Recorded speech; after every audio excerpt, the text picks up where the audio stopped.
নারী ওয়ানডে বিশ্বকাপের গ্রুপ পর্বে নিজেদের তৃতীয় ম্যাচে বাংলাদেশ গতকাল মুখোমুখি হয় নিউজিল্যান্ডের বিপক্ষে। নিউজিল্যান্ড এবং বাংলাদেশের মধ্যকার নারী দলের এই ওয়ানডে ম্যাচটিতে নিউজিল্যান্ড প্রথমে ব্যাট করতে নামলে নিউজিল্যান্ডের নারীরা নির্ধারিত 50 ওভার ব্যাট করে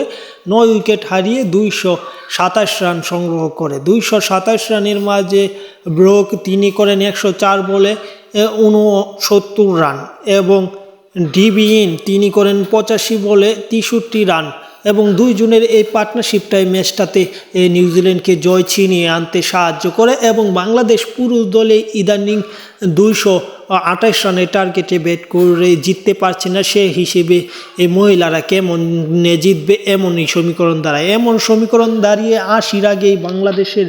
উইকেট চলে যায় 60টি। পরবর্তীতে বাংলাদেশ ফাহিমা খাতুনের 80 বলে 34 রানের উপর ভিত্তি করে 100 পার হয় এবং শেষ ম্যাচ 39.5 ওভারে 127 রানে অল আউট হয় এবং 100 রানের বড় ব্যবধানে হেরে যায় বাংলার মেয়েরা এবং এই হারে এখন বিশ্বকাপ থেকে ছিটকে যাওয়ার পথে সেমিফাইনালে যাওয়ার সমীকরণটা বাংলাদেশের কঠিন হয়ে গেছে এবং এই ম্যাচটা যদি আরেকটু ভালো করতে পারতো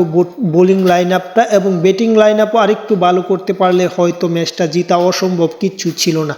এই ম্যাচে ব্রুক তিনি 69 রানের পাশাপাশি 2